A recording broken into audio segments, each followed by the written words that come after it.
what I want to do Your world. is talk about Joe Pesci. Yeah, let's talk about him. Okay. Talk about one of the greatest American actors and musicians ever. Okay. Ever. Talk about him with Martin Scorsese in Raging Bull, Goodfellas, Casino. He was in The Irishman. He is the man when it comes to working with great directors, okay? And the greatest director that Okay. he ever worked with is Chris Columbus, okay? Okay.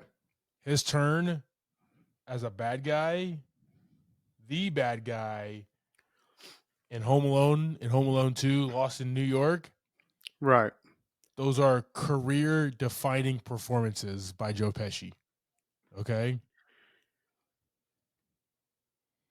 What is your Um, favorite Joe those Pesci are movie of all time? those movies are national treasures. Nick Cage tries to go and get them all the time. You can't get the originals though. Can't get the original. You can't get the original. Can't get that original film. Can't do it.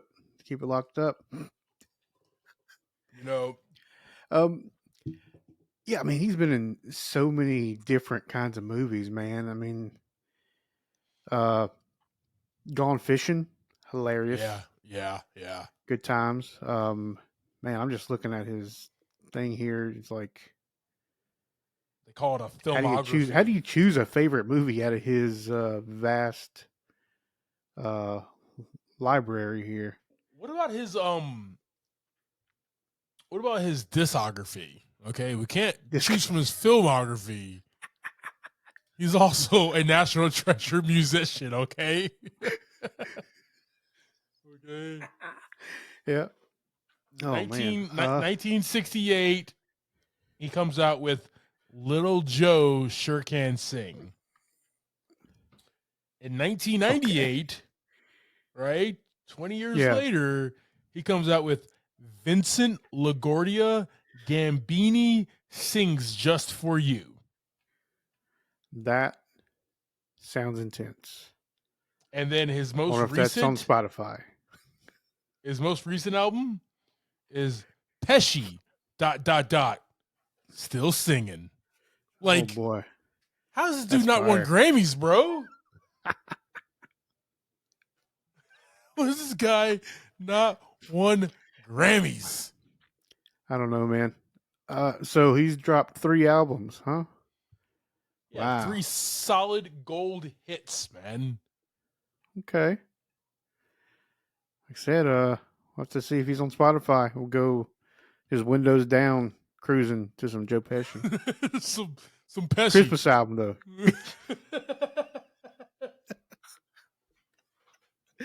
Joe Pesci is the ultimate performer, man. He is a singer, actor, writer, producer. I wonder if he dances. He probably dances. He probably can dance, man. I'm sure he can. I'm sure he can. I've definitely like that footwork, the way he walked in the movie Casino, kind of gave me like he can dance vibes, man. Like I bet light he on his can, toes, man. right? He's getting around. I got you. How was that weekend, brother? Oh man, a little rainy out. Basically trying to train the puppy not to destroy everything. Good stuff like that. Nice. What about you? What you up to this weekend? Went to a baby shower. Okay. It's fun. Caught up, finished the rest of season 2 of From. I had a deadline by my financier, so I had to make sure I can't let my financier down. So yeah, you had investors. I had an investor in my watching of a show.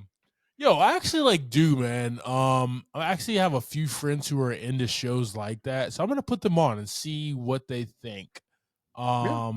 I really enjoyed it. Season 3 is gonna drop, I think in the fall, so pretty excited about that. The only thing I'm not looking forward to is like if it's a week by week drop of the show, that's gonna really piss me off. Just drop them all at one time, MGM. Come on, man. I got time for all that. I got time for all that. I got time for all this. I just want to spend the whole day just watching it all. So we'll see what happens. Yeah, I caught your favorite movie of the year so far, Madam Web on Netflix. Yo, okay. I'm gonna watch it. I have to watch it. What? I thought you went and saw it in theaters. Did you? I was going to. Oh, okay. And I said, okay. and I said, nah, I'm not gonna do it. I'm not gonna do it. It was it wasn't the worst thing I've seen. I guess I should say. It's more of a confusing situation, but get a little look at it. It's, Okay. it's number one in the world right now. It's whatever. So like it is. I did see that.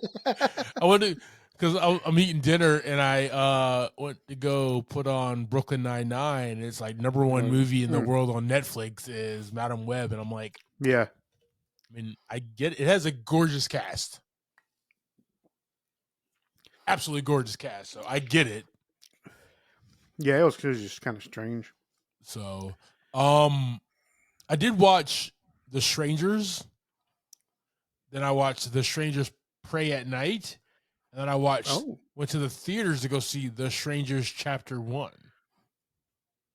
That's really confusing. Oh, yeah, it definitely is.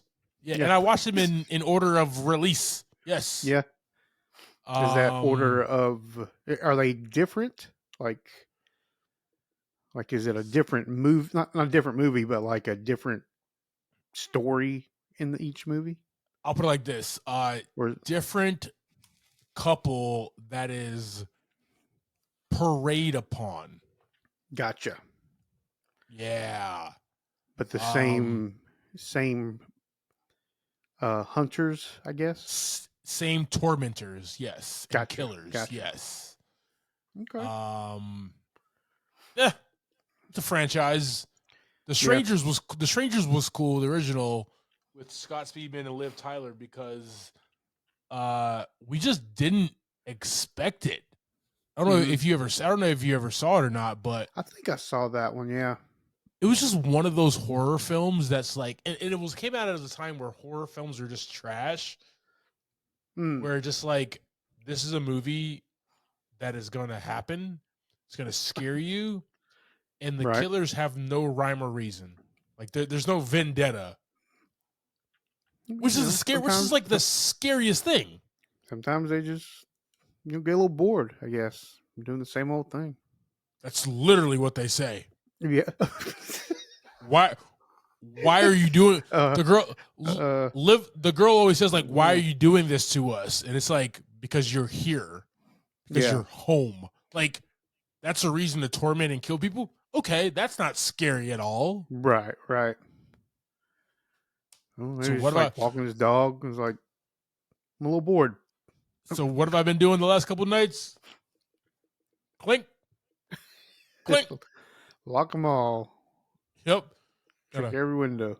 Rolling up the window like it's an old school Oldsmobile. I don't have a roll window in my house, but I've been doing that. Yeah. But, I get up and go to the gym when it's dark out too. So, yep. Not good. Not good at all. So it's been interesting, man. But no, did that baby shower, rocked that out, and nice. Actually I got ordained on Saturday. Yeah, that was congratulations. Yes, so I have the ability to marry people now. Guys, okay. Up Rock Media, we're marrying people, okay? Okay.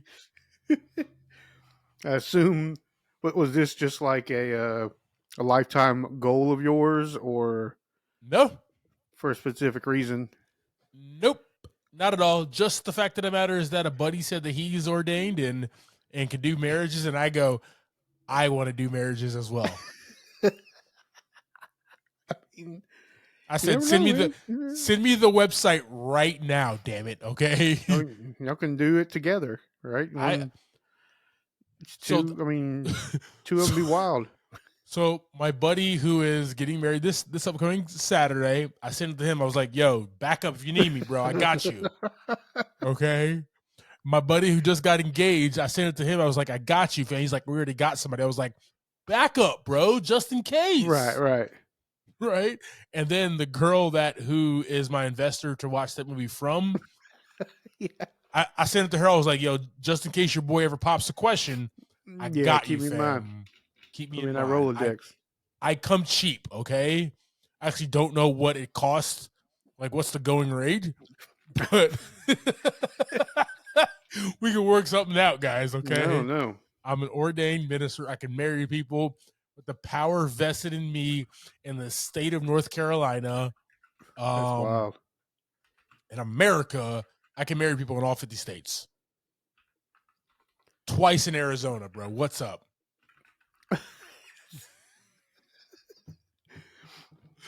Right. The average cost of a wedding officiant in the U.S. is between $200 to $450.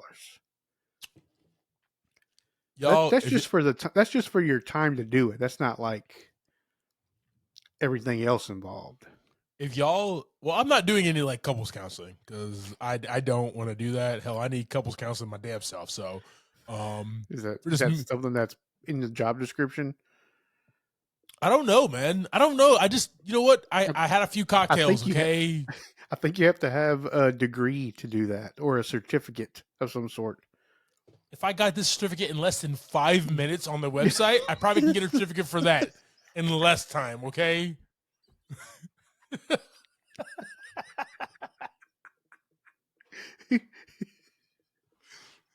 Yo, people, if you're trying to get married, holler at your boy. If the going rate is like between 202 and 450, I'll do it for $150, long as you slide me a plate, okay, at the reception. All right.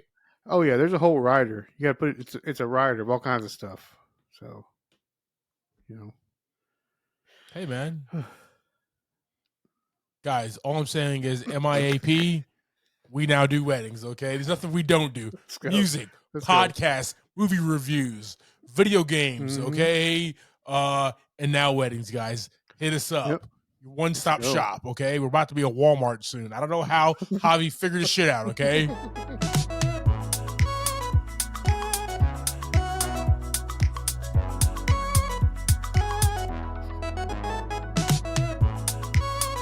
Welcome to the episode of Movie in a Pod. I am Clyde Smith. And I'm Javier Villalobos. On this episode, we're discussing trailers for Wicked, Megalopolis, episode 10 of X-Men 97, and our movie of the week, If. I hope I said that movie right. I don't know.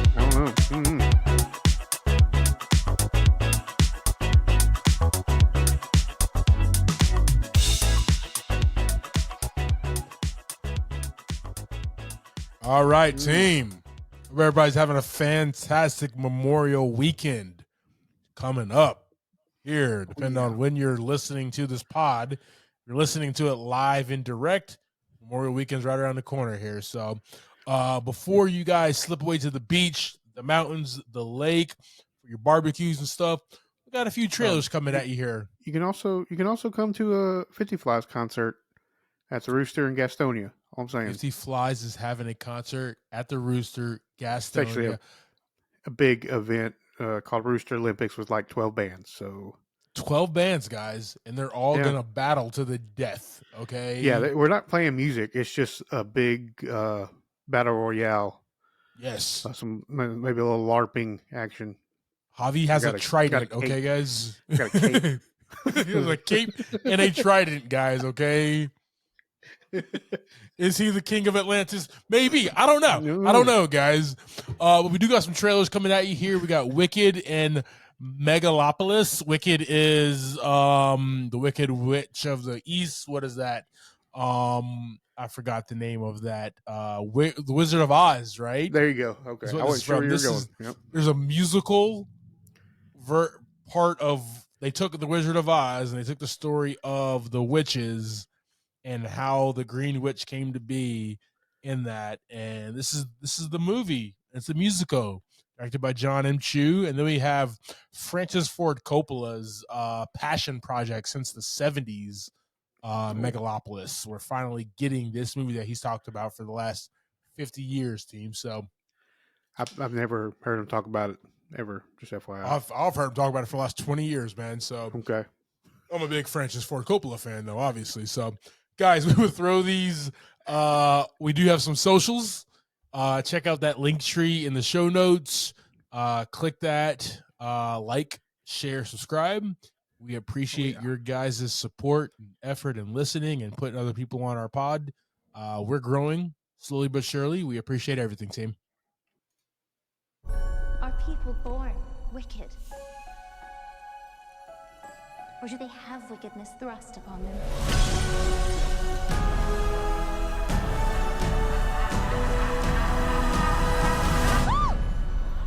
You're green. I am. Is she not supposed to be green? Students to Shiz University, Miss Elphaba. You can room with Miss Galinda. Oh, popular. I know about popular. Oh, I saved you some space, by the way. Do you really think this is fair? I do not. I was promised a private suite. But thanks Wow. for asking. All right, then. I feel like that was a real stream. In today's Oz, a real sorcerer who possesses true magic has become all too rare. Absolutely remarkable. There's stuff happening. That was you who made all that happen. How did you do it? I don't know. I've never known. You, come with me. You got the power in you, girl. You. You're the one the wizard has been waiting for. Neo in the Matrix. Yeah. Galinda? Ew. I know. It's my granny's. I'd give it away, but I don't hate anyone that much. Hey. You should join us tonight. And don't tell me you have nothing to wear. Because you could wear this.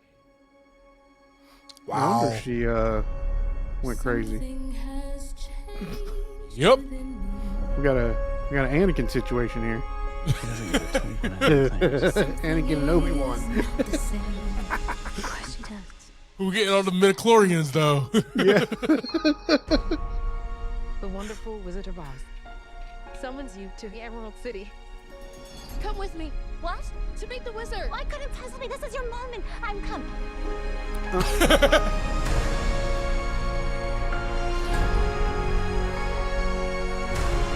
The Wizard of Oz.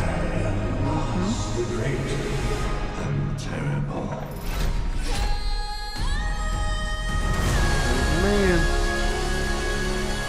Something bad is happening in wild. Oz. The best way to bring folks together is to give them a real good enemy. You have no real power. That's why I need you. Don't let her get away. This wicked witch.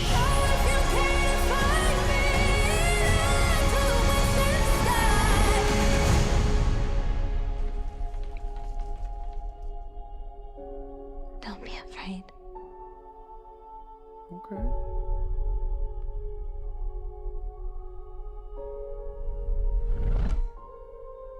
I'm not afraid. There's her villain arc right there, ladies and gentlemen. Yeah. It's the wizard Time who to should be do it. afraid of me.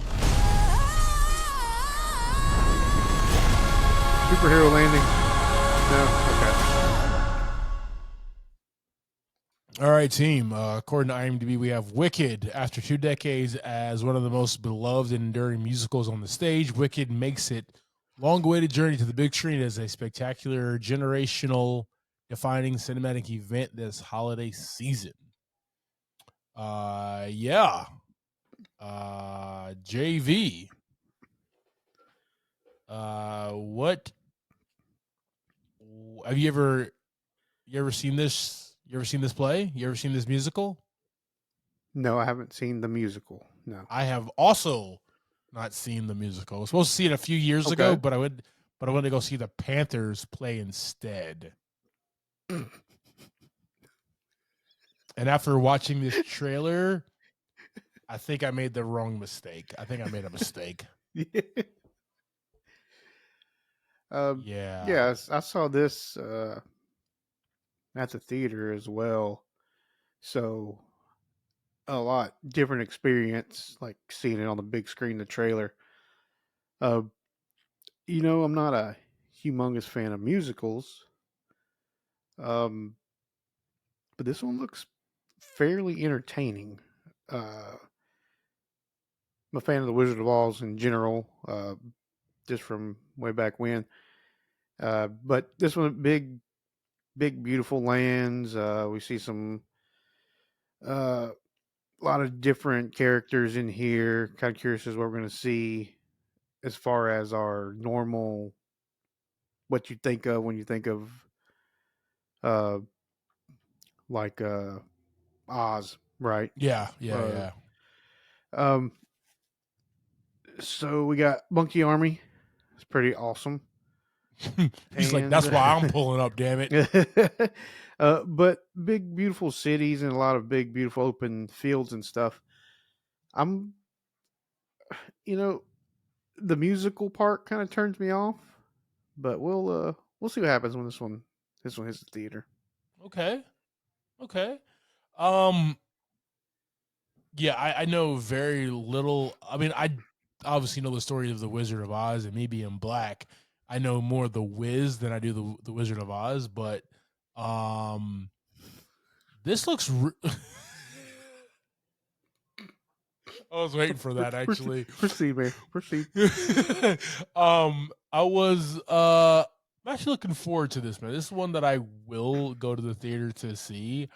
You got to fight the kids. You got to fight all the musical nerds who love the musical and everything. But I definitely would pull up to watch this, man. Great cast. Cynthia Erivo, Ariana Grande, Yeah. Michelle Yeoh, Jeff Goldblum, a list of other people, Bowen Yang, and then we have led by John M. Chu. And if you know John M. Chu and the stuff that he's done, man, if you've never seen his greatest work, G.I. Joe Retaliation, just should have won 7,000 awards. Movie, best G.I. Joe movie ever made. 1 out of 2, bro. You know what I mean? He also directed Justin Bieber's Never Say Never, okay? He also directed Now You See Me Too, okay? He also directed Jim and the Holograms, okay? He's also directed, you ready for this? What's up? The greatest dance movie of all time. Yeah, you know it. Step Up 2, The Streets, baby, okay? That's John M. Chu, okay? Is the greatest dance battle movie you got served? No, hell no. It's not. No, it's not at all. It's Step Up to the Streets, directed by John M. Chu. Okay, so he is a director who is known of incorporating music and style into his movies. He's fantastic at it. Pretty excited for this one, man. With us on our socials, guys. Are you a fan of The Wizard of Oz? Have you seen the musical Wicked? Are you a fan? Let us know in the comments, team.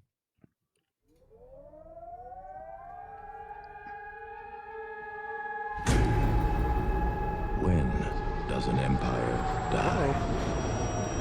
Does it collapse? That doesn't look good. Terrible moment? Not looking good. No. Danger, Will Robinson, danger. But there comes a time when its people no longer believe in it. Morpheus. Don't let the now destroy the forever. Okay. That got weird super fast. Ladies and gentlemen, and children of all ages, welcome. Is this society? Is this way we're living the only one that's available to us? Adam Driver, man, he's just so sexy. so hot right now. We are taking our city back.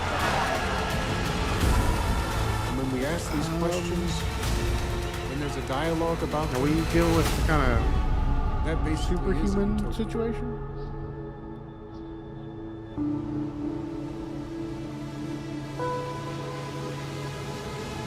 Did I see Shia LaBeouf in there somewhere? Shot. You saw the little booth. I did. Yep. All right, team. According to IMDb, here we have Megalopolis. An architect wants to rebuild New York City as a utopia following a devastating disaster.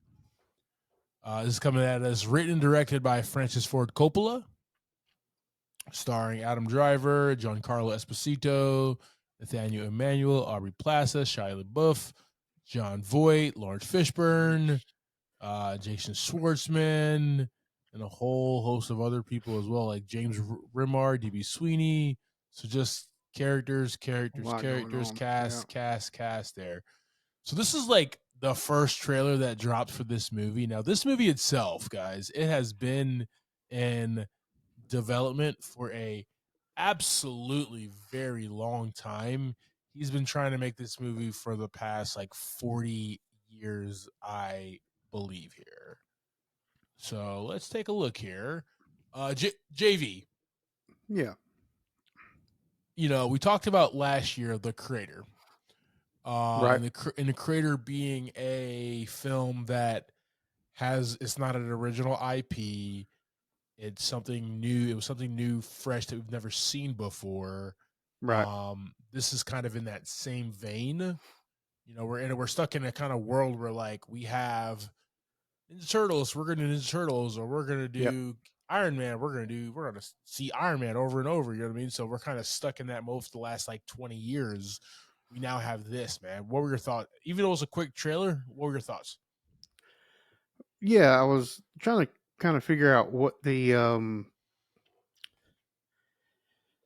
fallout was from this apparent apocalypse, or these meteors or whatever was hitting the city, because it was like, looked like there was some statues that were moving around the city, which was kind of interesting. And it kind of played out like people had some sort of powers. A few people did, or they were. Yeah. So it was kind of weird. But yeah, I kind of see post-apocalyptic thing where maybe whatever happened with this meteor, the radiation, stuff like that, maybe we get some superpowers, and maybe Adam Driver as a Caesar here is gonna be super smart or something, and have this big idea to, like he says, to recreate a new city. So. Yeah, so like the premise, according, and I slid over here to Wikipedia here, just because he kind of started this idea for this project back in 1977, so very long time, and then actively started development in 83. But the premise is an accident destroys a decaying metropolis called New Rome. Caesar Catalina, an idealistic architect with the power to control time, there you go, aims to rebuild.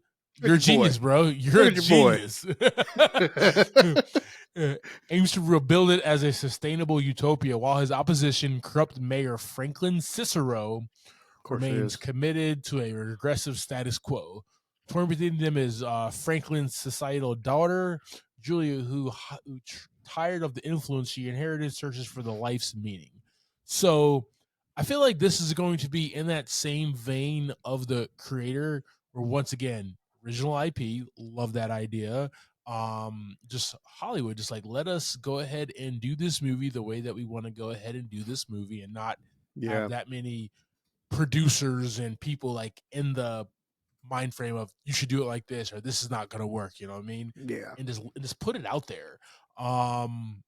There's, like you said, there's some sci-fi, there is some action. It looks like here, there's some major overarching ideas about humanity and life and how we need to move forward. Of course. And this is a film, man, he's been developing since 83. Yeah, yeah. I'm pretty Yeah. excited for this one, man. I'm Okay. definitely pulling up to Megalopolis, dude. So, Yeah, it looks like a good time. looks really fun, guys. With us on our socials, let us know your thoughts about Megalopolis, and also Adam Driver, man. He's just He's doing big things, man. Doing big things. always doing big Except for things. that one dinosaur movie he did. But other than that, he's been doing pretty good. Guys, let us know your thoughts about Megalopolis. We'll throw this on our socials. All right, man. We're coming to a chilling end to season 1 of X-Men 97.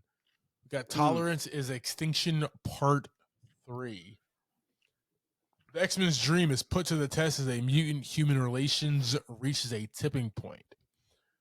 So we have still the two fronts, and everything happened after I don't even know what's going on with Wolverine. He's just bandaged up kind of on the X-Wing, or not the X-Wing, but the X-Jet or whatever, and everybody else is still trying to take down Homeboy. So Yeah. we got a lot going on here, man. Magneto did some work on the the man made of metal. He that point keeps coming up. Why is Wolverine around the man that can control metal? It's whatever though.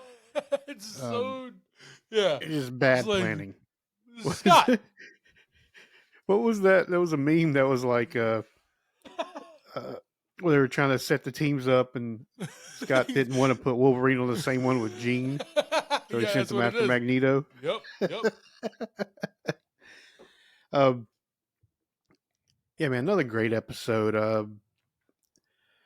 But this one's where it really kind of gets out of hand, right? Because we got all the villains everybody is doing something in this episode. Yeah. We got Sinister and your boy. I forget that dude's name here. Bastion. Is that what it is? Yep. And then Magneto kind of having some issues in his head that he's trying to figure out and all that stuff. But we really get to see some very powerful X-Men. Like, we've been seeing them, kind of put it out there over the episodes that we've seen. But this particular one, they're like just letting it all out. You know how like Spider-Man in every one of the movies, when he's like fighting regular guys, he's probably punching at like 3%. Right. You know what I mean? That's kind of how I've always saw the X-Men. They're only really on offense like 2 or 3%, because if they're on offense any more than that, they'll probably kill a mother effer or two. You know what I mean? Like, like seriously. But the threat of Bastion is so strong that they have to go 100%. Yeah, and I like that. I don't even think they went 100%. To be honest with you. I mean, yeah, and even like, but you even saw like Cyclops and even Rogue put a hurting on Bastion. Now he's like cyber kinetic or whatever, so can rebuild himself and stuff like that. But they did some damage, so they were going at him harder than what they have before, man. The cool thing I love about X-Men, the animated X-Men in general, overarching through different types of IP, but X-Men the animated series, now X-Men 97, is the Xavier's X-Men. They fight on so many different fronts. They have to fight humans. They have to have there's a struggle against humans just to be accepted. There's a struggle against other mutants who don't want to go the peaceful route. They want to go the violent route. But then the other one is like what they have to answer to the media, right? Yeah. So the X-Men has always been fighting on 3 different fronts with how the world sees them, how the humans see them, right? How the other mutants see them as well, how they see each other. I love the inner turmoil between the team dynamic, man. Yep. There's always like great drama between them. It's not just a beat 'em up of the week, who's the bad guy. And Yeah. it's even this down to the wire at the end of this episode, man. And I just really appreciate that. Now like the whole mind chess thing that Charles and Eric was doing in Eric's head, you know, you got to give Professor X something to do. I mean, man, I got no legs, so like. Well, once he kind of gives out the mission, right, and it's like, here's what's going on, here's what you guys need to do. Yeah. Go handle business. That's about the extent of what he does at this point. Agreed. Unless he needs to step in and do something like he did with Magneto, but typically it's just, I'll be here. If you need me, let me know. But they also really love let the show. Yeah, they also really let Rogue go like this whole season. Like she was doing it. She was in there. I think she did more fighting than anybody. I really like, man, the X-Men animated series, and even like throughout the whole live action movies, it was Wolverine and the X-Men. Hell, there was even a animated show early 2000s called X-Men and the Wolverine, like Wolverine and the X-Men. It's just like, what? Yeah. But like, because I think they were trying to follow in the footsteps of like Batman, the Brave and the Bold, or Batman always had like, different people from DC. But it's just like, yo, he's not even the leader Wolverine, bro. He takes orders. What are we doing here? He ain't much of a thinker, that Wolverine. So I like that he was reduced here. Now hopefully he's pretty banged up, so hopefully, he gets his adamantium back and he's back to normal and stuff, because we definitely need him, because he's a vocal part and a focal part, of the team. But they let Rogue shine. I love that. Oh yeah. Yeah. Right? She was always like a one punch, two punch type of thing in the original animated series, and then she was reduced to touching somebody and being like, "Oh, I'm down for the count," or whatever. I took too much of your power. So then Wolverine had to step in. So she had some comeuppance. Agreed. Cyclops did. Gambit did. That was I still just the way he went out. He went out like a G. Real gangsters move in silence. I really enjoyed that they put more of the X-Men front and center than Wolverine. Love Wolverine to death. Love him. Yeah, but he's been the poster child for a while. Exactly. I mean, hell, his name is Weapon X. This is one of his nicknames. So come on. Yeah. Like, he has always been that dude. It looks like we're getting another season, man. I am excited. Looking forward to that. We're in the future. Half the team is in the future. Half the team is in the past. Wild. And it looks like the big baddie is In Sabanur. In Sabanur looks like he's going to be the big baddie, who is Apocalypse. So Gotcha. that looks like what's on the horizon for season 2. How the hell are they going to get back together as well, man? I have so many questions. I know we have not Gambit. I know we have Bishop kind of running around. So yeah. Pretty excited, man. This has been a damn good season. I'm gonna run it back. Sure. I'm definitely gonna spend a weekend and just run the entire thing back, man. Just watch it like it's one big ass long movie. Watch it like we watched Zack Snyder's Justice League. Is how I'm gonna do it. There you go. I mean, Sarah, this is gonna be way better. Still not as long, but you'll be able to do it pretty easily. Do it very easily there. Guys, X-Men 97 season 1 is a wrap. Let us know your thoughts. What has been your favorite moment of this series? Are you excited for season 2? Yeah, guys, let us know in the comments. Appreciate you.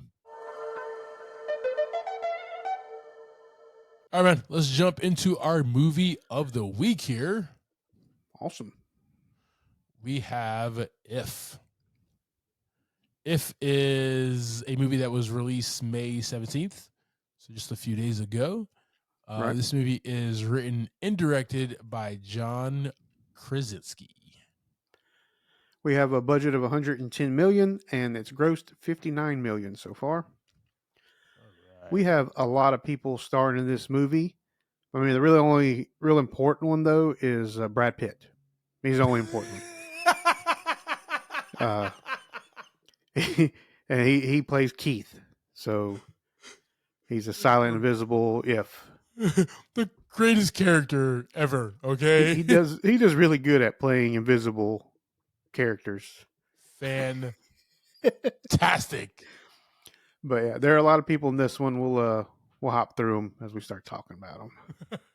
Go ahead, give us that. So many Go ahead, give us that quick synopsis, brother. So B stays with her grandmother while her dad is in the hospital. She meets Cal, who lives in an upstairs apartment, and they begin a journey to help imaginary friends reconnect and find new kids, or reconnect with their old kids, so they can help them out when they need it the most. You mean these imaginary friends right here, buddy? Exactly those, yes. Boom. That's awesome. You can check us out on our YouTube page. Got Yeah. a new movie poster up. All right, let's go. I got to the theater. I was like, "Oh, you're seeing it? If here's this movie poster." I was like, "Can I grab it on the way out, dude? I'm gonna have popcorn and stuff all over my hands. I don't want this."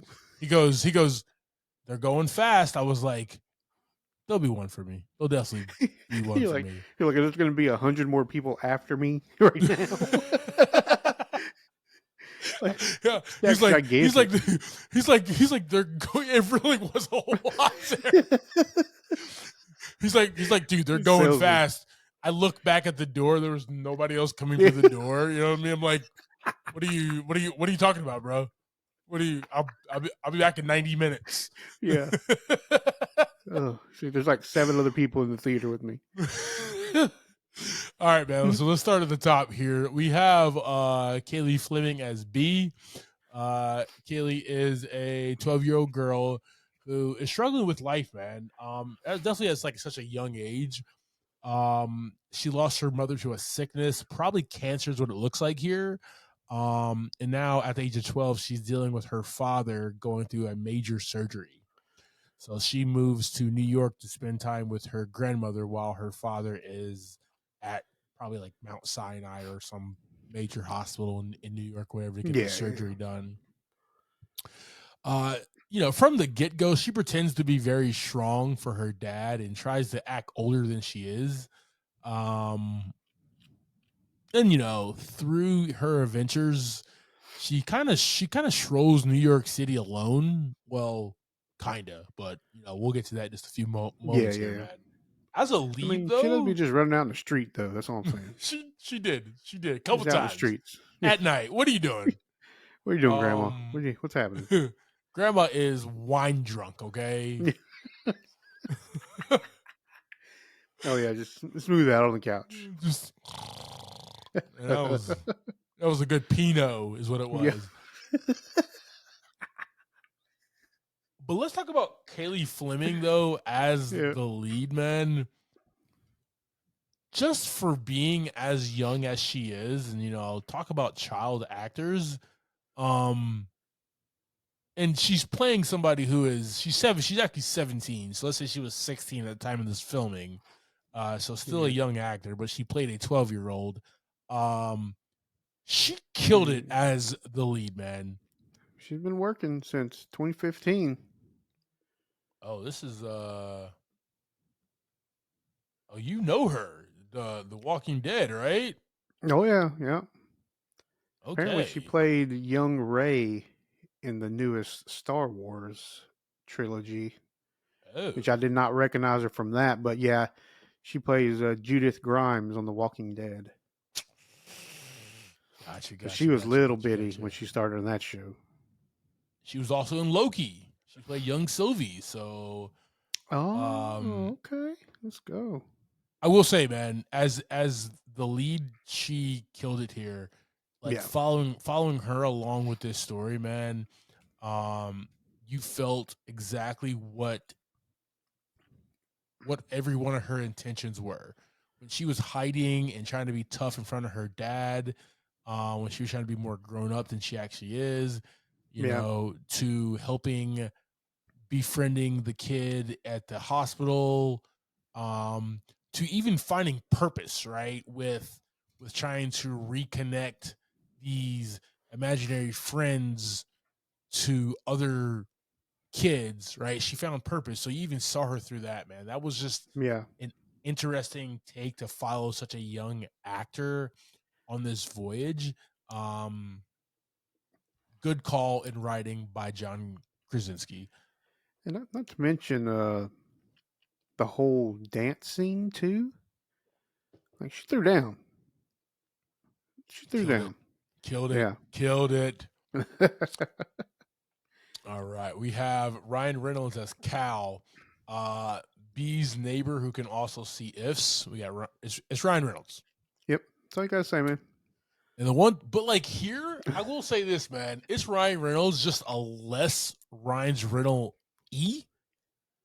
He plays more of the straight man than you typically get from him.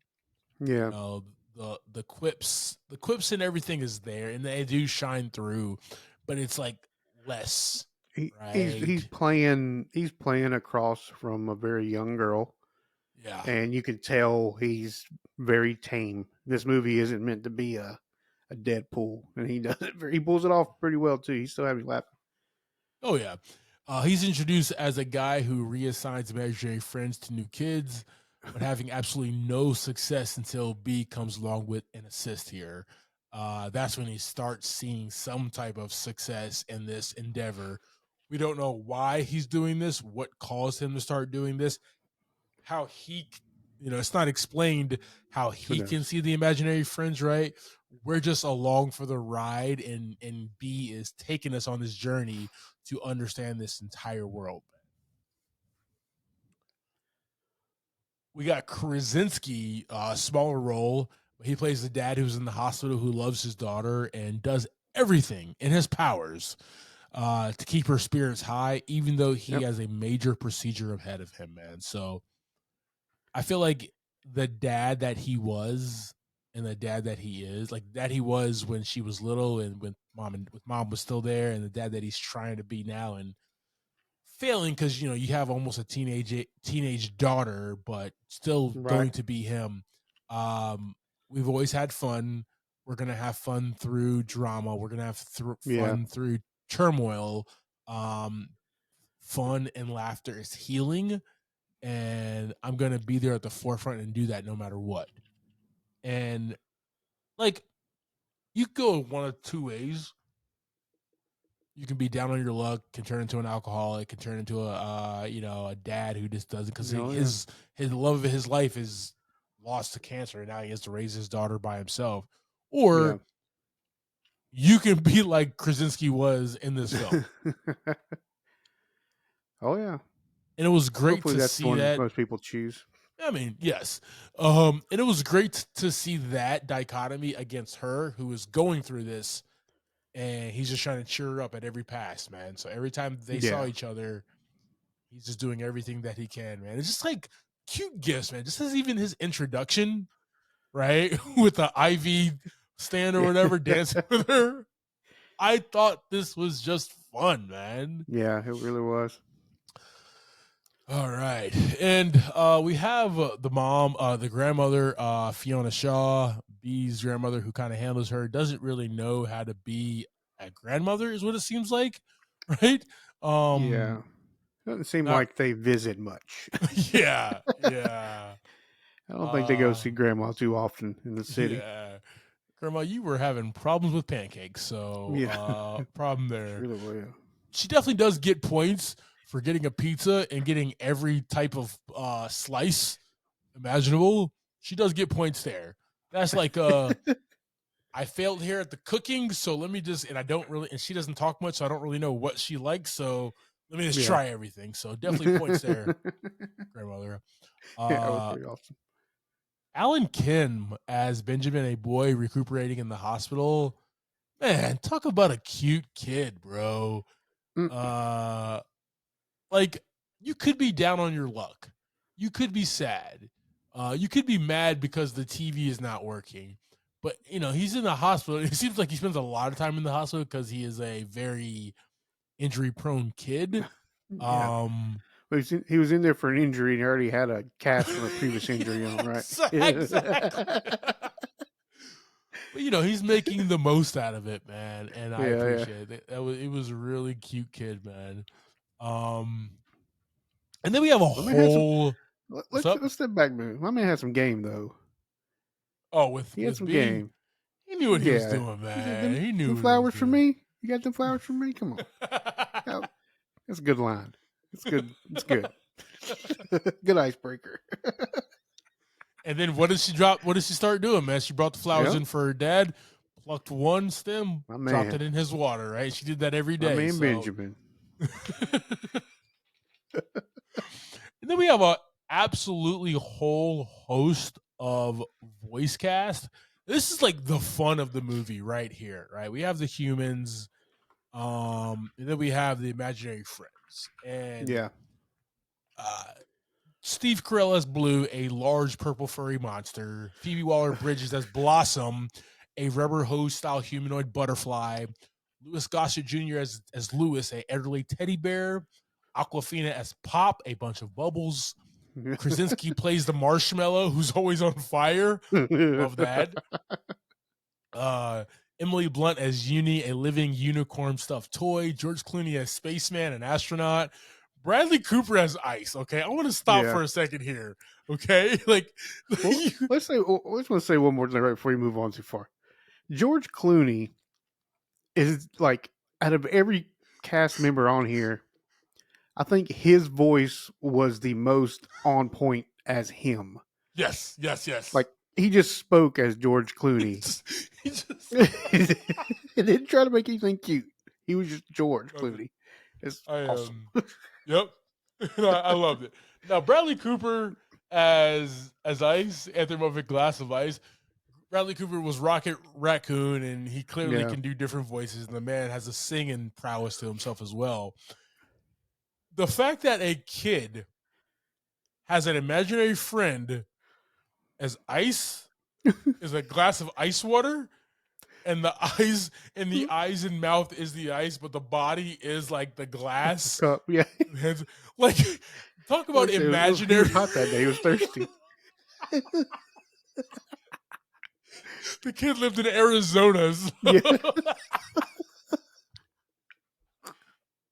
He had that same pistivity that Rocket Raccoon had, and I didn't know it was Bradley Cooper at first. And then when I get back, I'm like, I get the vibe now. So, Matt Damon as Flower, a sunflower-headed imaginary friend.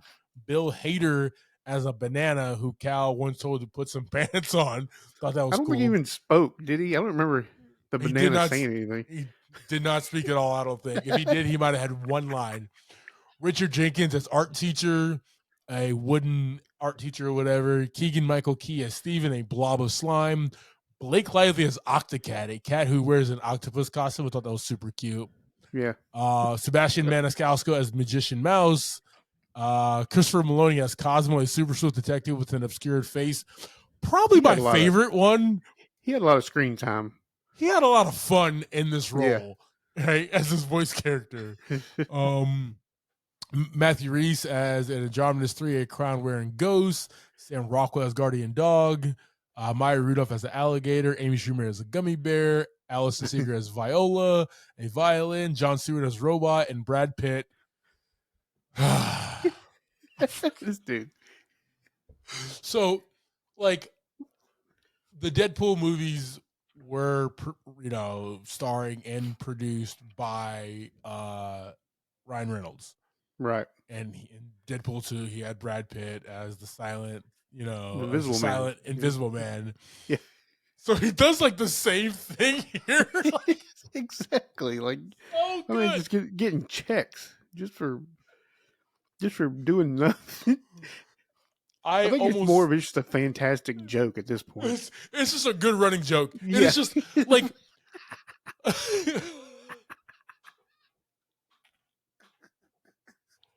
oh, it's like it's like how Matt Damon and Jimmy Kimmel just hate each other, right? Running joke that's been going on for decades. Yeah. This is just a good running joke now is like Brad Pitt, like the gorgeous, the sexy, the beautiful, the talented Brad Pitt, right? Plays invisible characters. Like that's a joke, man. I wonder if that's on his IMDb. I'm gonna look right now, see if it's in his filmography. Survey says put it on there yet. I don't know. I don't know how to do it. I don't know why. But dude, be cool. But dude, no, he. But they had it. They had it in in it, I think yep, it is. It's on his IMDb. But they had when they said his name, when they had his name run across the screen, I laughed my ass off, dog. That was the funniest thing ever. Just great. Just great Love inside baseball joke. Like if you just know maximum effort, if you know Ryan Reynolds, and you know, like it's just good. And I want to see more like that now. Like Ryan Reynolds, don't ever work with Brad Pitt, really. Just just keep doing this. Like that would be awesome. I'm okay with that. Who was your favorite imaginary friend? I was a fan of Guardian Dog. Yeah, Sam Rockwell. He was just cool, man. Just cruising around. He took off flying every once in a while. Had a little, he was a little grumpy at the same time. Fantastic. I like when they were trying to like link up Benjamin with one of these guys, and he's like, he just kind of like takes off, like takes flight, and he's just like, you don't see me? Wait, I'll handle this.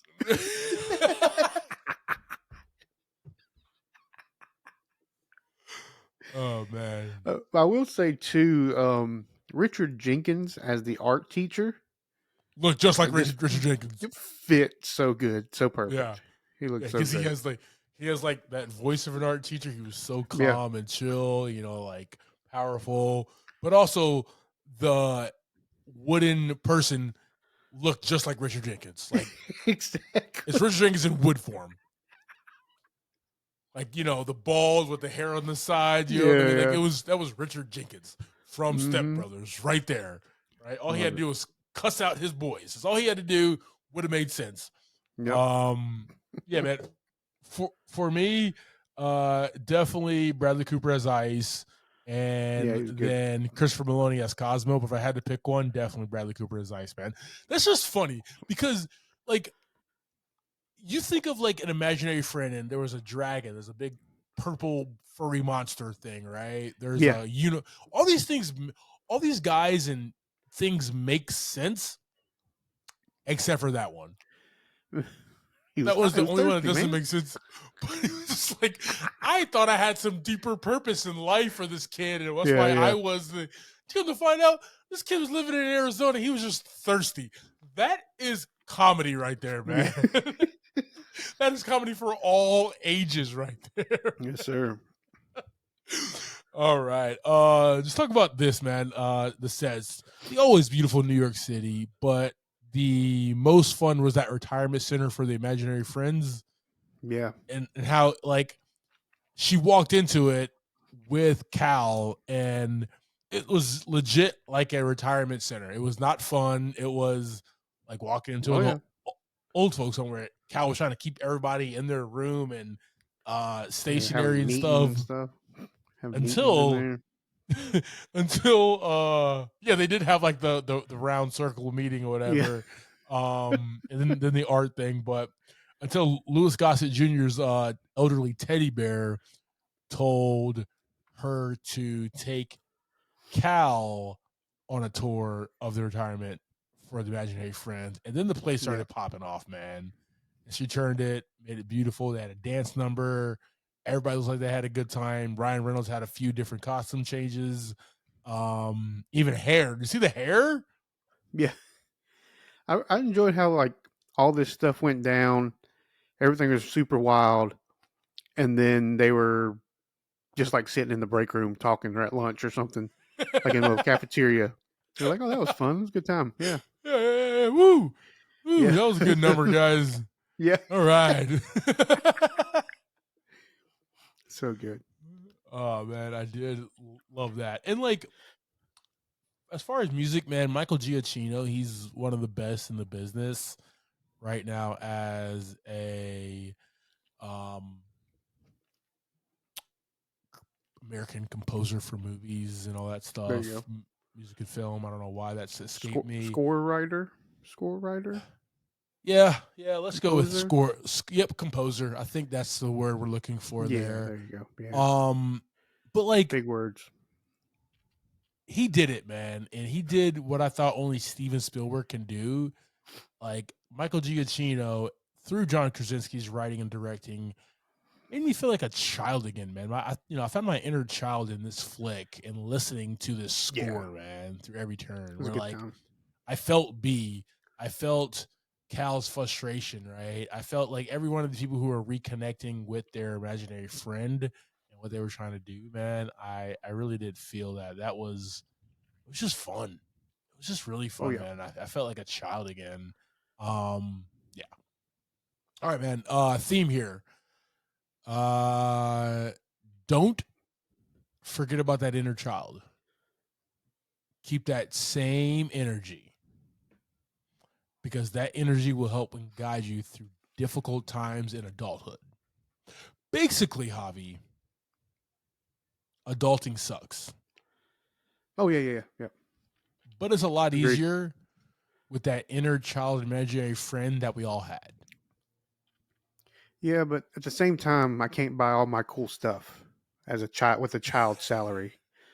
So it's ups and downs, pros and cons, pros and cons. Pros and cons. Let's just be real about it. Let's just be real about it. You would not have Yeah, that yeah.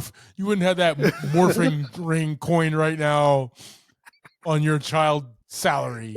Mowing the grass once a month. Yeah. Yes. Yeah. Wouldn't cut, bro. You'd be mowing the grass for 10 years before you can get that thing, Yeah. bro. Oh yeah. Now you stay strapped, bro. Mm. I think I sent you that meme before, but it was like, let's not forget, guys, these are 5 teenagers that go out and like beat people up, okay, for a living. Yeah. Okay. Like, Yeah, dude. Yep. Oh man, but no, I think that's what this movie is about. I think that's what John Krasinski was trying to do. I remember when he announced that he's writing and directing this movie. He's doing it for his daughters because he wants them to keep that childlike presence in them. It definitely rang through here, man. I And he definitely also just appreciate has that. a solid cast he's working with, man. I Oh mean, my he couldn't God. have picked a better group of people to support his goal for this movie. And like when you're somebody like Krasinski, right, and you're somebody like Ryan Reynolds who have such good name ID in the business where you can just call people up and be like, hey, I have this for you to do. It's a day. All I need you for is a day or a few hours. Can you come in and do this? Right? Like that's you if you have that type of name ID, if you have that type of reputation, you can pull these people and Yeah. Maya Rudolph, man. You got Maya Rudolph to do something, man. That is awesome. So all right, team. So that is our conversation about 2024's If. JV, give me your thoughts and ratings on this, brother. Yeah, man. I really, really enjoyed this movie. I went into it knowing what kind of the headlining cast, right? I knew John Krasinski, Ryan Reynolds, Kaylee Fleming. I didn't really know who all was doing the voices for the characters, so a lot of that was an awesome surprise. But honestly, Kaylee Fleming, just as B leading this movie down the road, was fantastic. She did such a great job. I agree. Just going kind of from mood to mood, from scene to scene, and just pulling at your heartstrings, man. That's what she did the whole movie. God. Yeah. You know, and did such a wonderful job. You got Ryan Reynolds that's doing the same thing, right? And then as all this unfolds to the end of the movie, you know, it's more of a like a mind blown situation, which was a great thing for me. I'm gonna give this one $5 of popcorn this week. Wow, perfect score. lo- Javi, it's tough. It's tough to get $5 man. out of Javi, man. Loved it. It was a good time, man. It really was. Yeah, man. I'm right there with you, brother. This movie was fun. It was clever, and like I said, when you have the ability to make a stubborn old man feel something, Me this and you? yes, this movie gets Old men. Two old men. this movie gets this movie 4 buckets of popcorn, man, and I would definitely give it 5 if we got more of the imaginary friends. I know, like, this movie was a tight 90, a little bit, maybe like a little bit more than that, but That's why I got 5, man. that's why he said it's right in my scope, baby. It went 7 more minutes, dog. It loses a bucket. Yeah. It loses a whole ass bucket right there. No, man. I would like to have seen more of the imaginary friends, maybe more of that world. It was just fun. It was just a good time, man. Yeah. Has a lot of rewatchability. I know there was a lot of jokes that I didn't catch. There's probably a lot that happened on that Coney Island thing with her and Teddy Lewis, the teddy bear that happened that I missed that I want to see again, man. So definitely the rewatchability on this one is very high. Yep. 4 buckets of popcorn for me, brother. Let's go. Thank you for subscribing to this week's episode, Talking Through If. Next week, we'll be discussing the classic travel comedy, Euro Trip. That's streaming on Pluto TV, or you rent it on Amazon Prime. Like always, I am Clyde Smith. You can find me across all socials. I am Clyde D. Smith. I'm Javier Villalobos. You can find me across all socials at Mr. J8200. Thanks, guys. Appreciate it. Damn it, Keith.